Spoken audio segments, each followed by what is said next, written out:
lot happening in this video on and off screen. Now, on camera, you can see Denver police swinging batons at demonstrators, sometimes indiscriminately. Officers say they were trying to bring order to a homeless sweep that had gotten out of hand. Now, just off camera, the voice of Councilwoman Candy Sidibaka telling protesters they need to call their attorneys and sue for every penny they can get.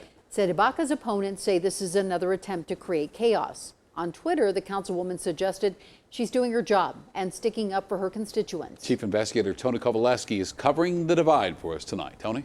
Shannon Ann, lots of conflict here. That conflict between protesters and police as the homeless camp was being swept has added fuel to the growing conflict between the mayor and Councilwoman Candy Sidibaka. She's upset with him for ignoring what she calls brutalization by police, and he's disappointed with her for encouraging protesters to go after the city.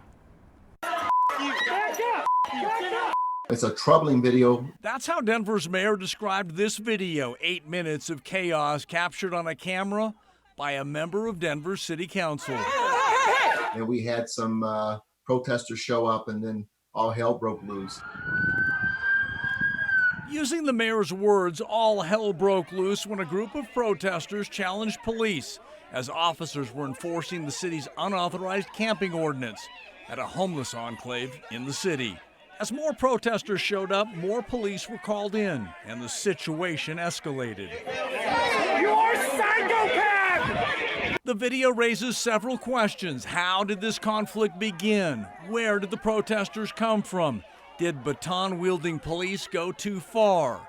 And then there is this statement. Look at anybody who was hurt needs to sue. The liability went up after the state law changed. Denver 7 has confirmed that is the voice of Denver City Councilwoman Candy Sidibaka.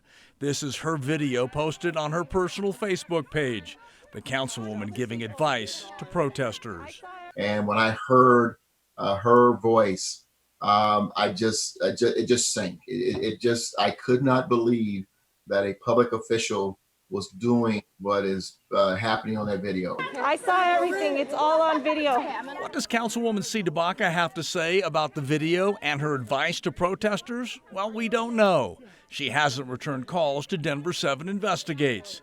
This morning on the phone, her chief of staff, Lisa Calderon, said, "I just watched your biased report." Referring to our story last night at 10, she concluded, "We have nothing to say to you." But Denver's mayor and the president of the police union had plenty to say. I don't think in the entire time I've been in government, I have seen anything that's disturbed me more. Candy Sidibaka is playing politics. She's playing a game with the citizens of Denver and her district. Now, we asked to talk with Denver's police chief, and he declined because the department is now reviewing the entire incident in totality. Councilwoman Sidibaka did double down on her position with this tweet today. "If you were brutalized by Denver police yesterday, I apologize on behalf of the city leadership who will not." It concluded, "Nobody deserves this government-sanctioned violence." And within the last 15 minutes, Councilwoman Sidibaka did release a 5-paragraph statement to us that included strong words that say, "Our mayor is deflecting responsibility for atrocious civil rights abuses against our citizens at the hands of Denver police." The last chapter of this conflict is yet to be written. And Shannon?